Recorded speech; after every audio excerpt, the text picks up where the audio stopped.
ॐ अज्ञानतिमिरान्धस्य ज्ञानाञ्जनशलाकया चक्षुरुन्मिलितं येन तस्मै श्रीगुरवे नमः। श्रीचैतन्यमनोभीष्टं स्थापितं येन भूतले स्वयं रूप कदा मह्यं ददाति स्वपदान्तिकम्।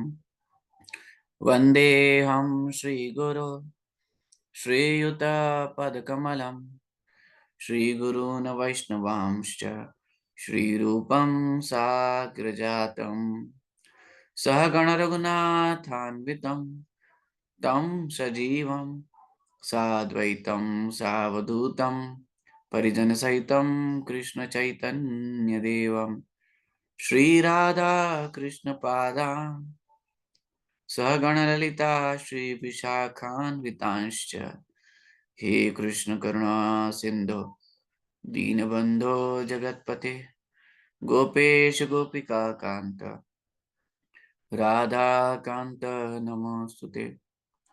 तप्त कांचन गौरांगी श्री राधे वृंदावनेश्वरी वृषभानुसुते देवी प्रणमामि हरिप्रिये। वाञ्छाकल्पतरुभ्यश्च कृपा सिन्धुभ्यैव च पतितानां पावनेभ्यो वैष्णवेभ्यो नमो नमः। जय श्री कृष्ण चैतन्य प्रभु नित्यानंद श्री अद्वैत गदाधर श्रीवासादि गौर भक्त वृंद। हरे कृष्ण कृष्ण कृष्ण हरे हरे हरे राम राम राम हरे हरे। मुखं करोति वाचालं अंगुं लंघयते गिरिं यत्कृपातमहं वन्दे श्रीगुरुं दीनतारिणं। नमः ॐ विष्णुपदाय कृष्णपृष्ठाय भूतले श्रीमते भक्तिवेदांत स्वामिनिति नामिने। नमस्ते सरस्वती देवे गौरवाणी प्रचारिणे निर्विशेष शून्यवादी पाश्चात्य देश तारिणे।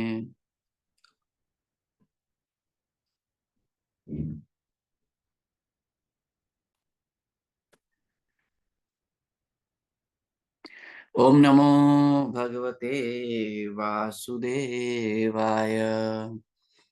ओम नमो भगवते वासुदेवाय। ओम नमो भगवते वासुदेवाय। नारायणं नमस्कृत्यं नरं चैव नरोत्तमं देवीं सरस्वतीं व्यासं ततो जयामुदीरयेत्। नष्टप्रायेषु अभद्रेषु नित्यं भागवत सेवया भगवती उत्तमश्लोके भक्तिर्भवती नैष्ठिकी। कृष्णाय वासुदेवाय देवकी नंदनाय च नन्दगोपकुमाराय गोविन्दाय नमो नमः।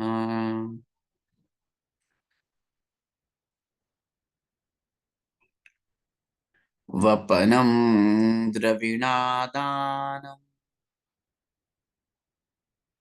स्थानान्निर्यापणं तथा एष हि ब्रह्मबन्धूनां वधो नान्योऽस्ति दैहिकः दैहिकः।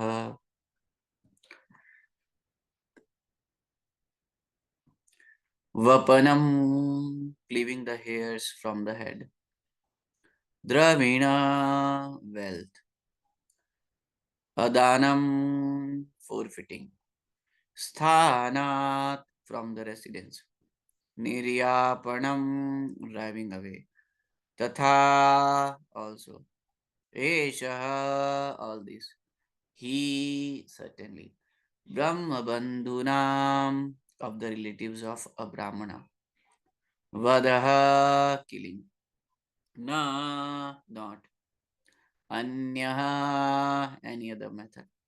Asti, there is. Dehikaha, in the matter of the body. Translation and purport. Translation purport तो है नहीं. तो translation by His Divine Grace A.C. Bhaktivedanta Swami Srila Prabhupada की है. Cutting the hair from his head, depriving him of his wealth, and driving him from his residence are the prescribed punishment for the relative of a Brahmana. There is no injunction for killing the body. तो यहाँ पर ब्राह्मण के लिए दंड के बारे में बताया जा रहा है. Cutting the hair from his head,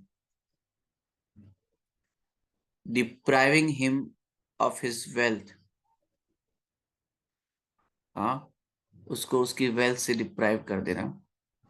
and driving him from his residence, और उसको उसके घर से निकाल देना या बेदखल कर देना. Are the prescribed punishments for the relative of a brahmana. तो जो ब्रह्म बंधु होते हैं उनके लिए पनिशमेंट है. There is no injunctions for killing the body. उनके शरीर को मारने का कोई विधान शास्त्र में वर्णित नहीं है. तो 3 चीजें बताई. Cutting the hair from his head, depriving him of his wealth, and driving him from his residence are the prescribed punishments for relative of a brahmana. There is no injunction for killing the body. So we'll take the next shloka. पुत्र शोकातुरा सर्वे पांडवा सह कृष्णया स्वानामृतानां यत्कृत्यं चक्रुर्निर्हरणादिकम्. पुत्र son, शोक bereavement, आतुरः overwhelmed with, sarve all of them, Pandavaha, the sons of Pandu, Saha, along with, Krishnaya, with Draupadi, Swanam, of the kinsmen, Vritanam, of the dead, Yat, what, Krityam, ought to be done, Chakruhu, did perform, Nirharana, Adikam, Nirharana Adikam, undertakeable. Translation by His Divine Grace A.C. Bhaktivedanta Swami Srila Prabhupada ki jai. Thereafter, the sons of Pandu and Draupadi, overwhelmed with the grief, performed the proper rituals for the dead bodies of their relatives. तो उसके बाद जो पांडु हैं, पांडु के जो पुत्र हैं यानी पांडवास एंड द्रौपदी मैया, overwhelmed with grief, शोक से संतप्त होकर, perform the proper rituals for the dead bodies of their relatives. तो उन्होंने जो उनके रिलेटिव्स थे जो युद्ध में मारे गए, सब उनके लिए तर्पण आदि के जो रिचुअल्स होते हैं, जो क्रियाएं होती है, वो सब किया. Thus end the Bhaktivedanta purports of first canto 7th chapter of Srimad Bhagavatam entitled The Son of Drona Punished. तो हम लोग यहाँ पर इस पूरे चैप्टर को एक बार कंक्लूड करते हैं. बहुत ही अद्भुत चैप्टर था ये. बहुत सारी लर्निंग्स हैं इस चैप्टर में. श्री प्रभुपाद की कृपा से श्री प्रभुपाद ने हमें इतने सुंदर पर्पट्स दिए, इतनी सुंदर श्रीमद् भागवतम दी. श्री प्रभुपाद कहा करते थे कि दी Srimad Bhagavatam purports are my transcendental ecstasies. My transcendental ecstasies. Shri Prabhupada कहा करते थे। तो ये वास्तव में है, और श्रीमद् भागवतम कृष्ण पर्सोनिफाइड, ये भी हम देखते हैं, कृष्ण ही श्रीमद् भागवतम है। तो हम लोगों ने, जैसा कि इस चैप्टर में हम लोग चर्चा कर रहे थे, तो हम लोगों ने सबसे पहले देखा, क्या देखा, will read out the chapter, कि जब नारद मुनि ने, हाँ, श्रील वेद व्यास जी को, इससे पूर्व वाले अध्याय में जब वेद व्यास जी को बताया कि कैसे मेरा उद्धार हुआ भक्ति वेदांत सुखे संग में, तो आप कृपया करके श्रीमद् भागवतम की रचना कीजिए। तो सबसे पहले हम वहां से शुरू किए। उसके बाद श्री वेद व्यास जी ने, हाँ, ध्यान में रहकर अपने जो आश्रम है बद्रीनाथ, वहां पर भगवान का ध्यान किया। और उन्होंने भगवान की शक्ति को देखा, भगवान को देखा और जीवों को देखा। भगवान की अंतरंगा शक्ति को देखा, भगवान को देखा और जीवों को देखा। और इस प्रकार उन्होंने श्रीमद् भागवतम की रचना की। उन्होंने ये भी देखा कि कैसे जीव बद्ध हैं। हाँ, और फिर उन्होंने ये निर्णय लिया कि ये श्रीमद् भागवतम शुकदेव गोस्वामी को बताई जाएगी। और फिर शुकदेव गोस्वामी को कैसे श्रीमद् भागवतम, हाँ, मिली, ये तो आगे चर्चा होने वाली है। लेकिन यहाँ पर जो कॉन्टेक्स्ट आया, हाँ, वो कैसे आया?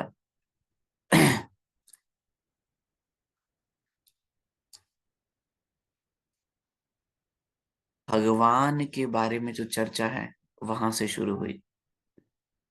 और श्री सुखदेव गोस्वामी ने कहा कि the son of Srila Vyasadeva was not only transcendentally powerful, he was also very dear to the devotees of the Lord, thus he underwent the study of this great narration. तो ये उस प्रश्न के उत्तर में उन्होंने बताया था कि परीक्षित महाराज, तो राजा हैं, वो कैसे श्रीमद् भागवतम सुनने बैठ गए, और उधर सुखदेव गोस्वामी वो कैसे, वो तो जो है, वो तो अवधूत की भांति संसार में भ्रमण करते थे, तो वो कैसे श्रीमद् भागवतम की चर्चा करने के लिए बैठ गए। तो ये दोनों चर्चाओं के उत्तर में पहले सुखदेव गोस्वामी के बारे में ग्लोरीज ऑफ सुखदेव गोस्वामी करते हैं, उसके बाद परीक्षित महाराज के जन्म की चर्चा करते हैं। और परीक्षित महाराज के जन्म की चर्चा में ये जो प्रसंग है, द सन ऑफ द्रोणाचार्य पनिष्ड, वो आता है। दोनों जगह सुत गोस्वामी ने कॉन्टेक्स्ट दिया है। जैसे कि शौनक आदि ऋषियों ने सुखदेव गोस्वामी से प्रश्न पूछे, 6 प्रश्न पूछे, और 6 प्रश्नों के संक्षिप्त उत्तर देने के बाद और उन प्रश्नों से संबंधित और प्रश्न पूछते गए। फिर प्रश्न उत्तर की श्रृंखला जो उत्तर है उसमें आगे बढ़ती गई। और इस प्रकार उस श्रृंखला में जब ये प्रश्न आया था कि कैसे सुखदेव गोस्वामी और परीक्षित महाराज ये दोनों कैसे मिल गए, हाँ, एक टोटली मटेरियली बिजी मैन है और दूसरा एक टोटली मटेरियली डिटैच पर्सन है। राजा जो है ये मोस्ट एंगेज्ड पर्सन है मटेरियली, हाँ। और जो सुखदेव गोस्वामी है, he is a transcendentalist. Transcendentalist का मतलब क्या है कि वे इस भौतिक जगत से कोई सरोकार रखते ही नहीं है, भेद बुद्धि रखते ही नहीं है सुखदेव गोस्वामी। ये संसार में, हाँ, लिप्त ही नहीं होते हैं, अलिप्त रहते हैं। सुखदेव गोस्वामी, संसार से कोई डीलिंग नहीं है उनकी, कोई डीलिंग नहीं है संसार से, एकदम अलिप्त रहते हैं। तो एक जो ट्रांसेंडेंटली सिचुएटेड है, और एक और हाईएस्ट पोजीशन परमहंस की अवस्था में सिचुएटेड है। ट्रांसेंडेंस में भी अलग अलग स्थान है, लेकिन सुखदेव गोस्वामी वो सिचुएटेड है परमहंस लेवल, परमहंस के स्तर पे स्थित थे। तो वो कैसे नीचे, हाँ वो कैसे परीक्षित महाराज को कथा सुनाने आए। और परीक्षित महाराज जो है वो मोस्ट बिजी है, क्योंकि पूरे पृथ्वी के सम्राट हैं, तो वो कैसे कथा सुनने बैठ गए। तो ये चर्चा पे, ये दोनों की चर्चा के उत्तर में पहले सुखदेव गोस्वामी का प्राकट्य, और फिर उसके बाद अ, सुखदेव गोस्वामी को कैसे कथा मिली वो, और उसके बाद अ, परीक्षित महाराज के प्राकट्य के बारे में बात की। तो जैसे सुखदेव गोस्वामी के बारे में बताया कि उनको उनके पिता श्री वेद व्यास जी ने ये कथा बताई थी। तो ऐसे अब दोनों का जीवन चरित्र चर्चा कर रहे हैं, तो उस कॉन्टेक्स्ट में आया है ये चर्चा, द सन ऑफ द्रोणाचार्य पनिष्ड। और फिर हमने इसमें देखा था कि कैसे जो द्रोणाचार्य जी का पुत्र है, हाँ, वो असत्संग के द्वारा एकदम निम्न कार्य को प्राप्त हुआ, और उस निम्न कार्य को प्राप्त होने के कारण उसकी अधोगति हो गई। हम्म,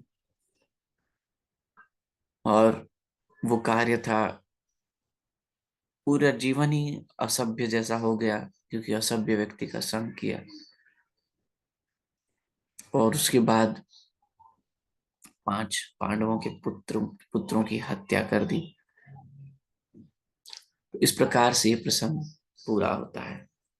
और हमने जैसे चर्चा की थी कि आप सभी को स्मरण होगा कि ब्राह्मण का दंड अलग होता है, क्षत्रिय का दंड अलग होता है, और वैश्य का दंड अलग होता है, और शूद्र का दंड अलग होता है। सबका अलग अलग दंड है। हम्म, सबका अलग अलग दंड है। तो यहाँ पर जो ब्राह्मण के बारे में दंड है वो 3 बताए गए, कि उसके बालों का मुंडन कर देना, विच इज इंसल्ट। वैसे क्षत्रियों का भी दंड, वन ऑफ द दंड इज इंसल्ट। आपने देखा होगा जब जो रुक्मी है, भगवान कृष्ण से युद्ध करते हैं, तब रुक्मी के भी बाल काट देते हैं भगवान। फिर सिंधुराज जयद्रथ जो होते हैं, वो जब द्रौपदी के ऊपर, हाँ, प्रयास करते हैं, तब सिंधुराज जयद्रथ के भी बाल काट देते हैं। और ऐसा ही प्रसंग फिर यहाँ पर भी है। तो ये क्षत्रिय और ब्राह्मणों के लिए ये एक चीज कॉमन है। और दूसरा जो था वो है कि उनको उनके रेसिडेंस से हटा देना, और तीसरा उनकी वेल्थ से उनको वंचित कर देना। ये 3 दंड ब्राह्मणों के हैं। और ऐसे क्षत्रियों का भी अलग अलग दंड है, उनके राज्य, ये तो दंड ही होता है ना। क्षत्रियों को तो हत्या भी, फांसी की वो हत्या भी कर देते हैं क्षत्रियों में, परंतु ब्राह्मणों के शरीर की हत्या का प्रावधान शास्त्र में नहीं है। तो इसलिए यहाँ पर ब्रह्म बंधु, यद्यपि वो ब्रह्म बंधु है, तब भी उसके शरीर की हत्या का प्रावधान शास्त्र में नहीं। तो इस प्रकार हमने इस अद्भुत अध्याय, इसमें प्रभुपाद ने बहुत सारी सुंदर सुंदर शिक्षाएं हमें दी। कैसे विवेक रखना चाहिए, कैसे आदर देना चाहिए, कैसे धर्म संकट में कैसे बिहेव करना चाहिए। और फिर प्रभुपाद ने और भी शिक्षाएं दी, जैसे गुड लेडी द्रौपदी महारानी के बारे में बार बार प्रभुपाद कहे। अ, और पांडवों की जो ग्लोरीज है, जो उनके हृदय की साधुता है, वो हमें दिखती है अ, इस पूरे अध्याय में। तो ये बहुत ही अद्भुत अध्याय था, जिसने हमें पांडवों की ग्लोरीज के बारे में, भगवान की ग्लोरीज के बारे में, भगवान की भक्ति की ग्लोरीज के बारे में, और श्रील प्रभुपाद के ट्रांसेंडेंटल पर्पस से बहुत ही दिव्य रूप से परिचित करवाया। तो हम शिल प्रभुपाद के शिल प्रभुपाद हमारे एवर वेल विशर हैं, and we should be ever grateful and ever servant and servant of the servant of the servant of Srila Prabhupada. With this, we can conclude today's session. Thank you so much, dear Vaishnavas, for joining. Hare Krishna. Srila Prabhupada ki jai. Nitai Gaur Premanande. Hari Hari Bol.